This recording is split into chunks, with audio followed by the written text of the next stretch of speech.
राधे राधे दोस्तों, जय श्री कृष्णा। जब हम घर से बाहर जाएं तो लड्डू गोपाल की कैसे सेवा करें।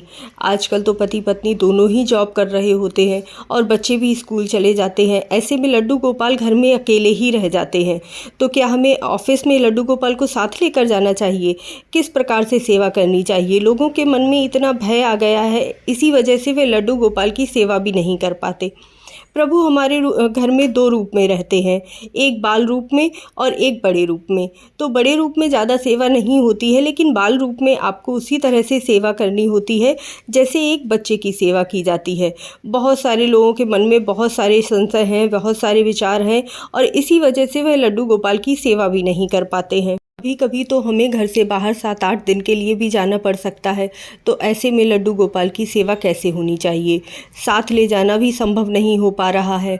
देखिए, प्रभु हमारे इष्ट देव हैं और हमारा भाव होता है कि हम उनकी बाल रूप में सेवा करें।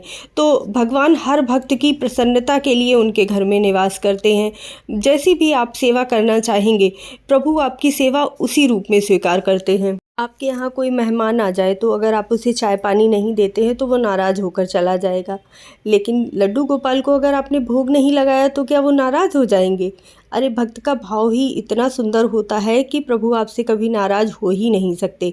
हाँ, सेवा में छोटी मोटी त्रुटि नहीं करनी चाहिए, क्योंकि प्रभु आपकी सेवा को ही स्वीकार कर रहे हैं, आपके भाव को ही स्वीकार कर रहे हैं। के तो हजारों भक्त हैं जो उनके लिए प्रसाद और भोग तैयार लेकर ही बैठे हुए हैं।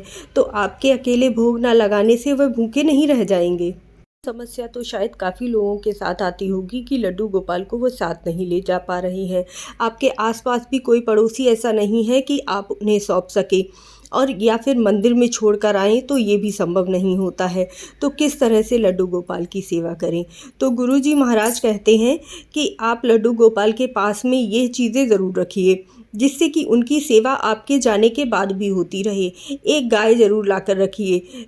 आप जो भी गलती रह जाती है आपसे, तो वह सेवा का भाव पूरा उनके लिए गाय माता करती हैं। तो इसीलिए उनके पास एक गाय माता ज़रूर होनी चाहिए।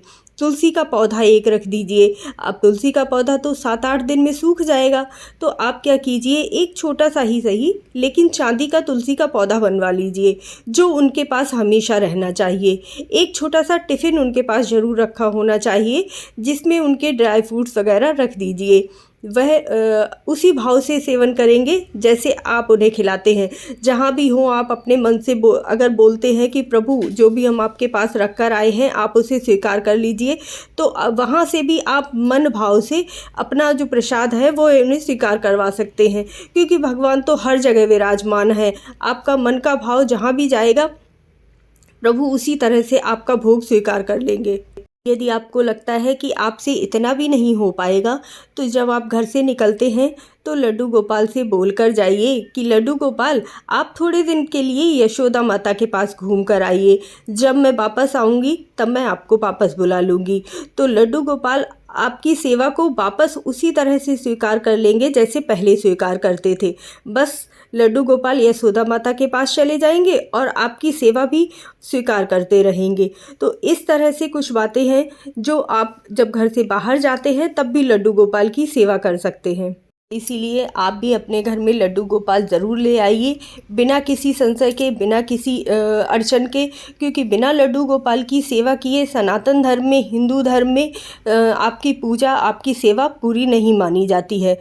राधे राधे, जय श्री कृष्ण।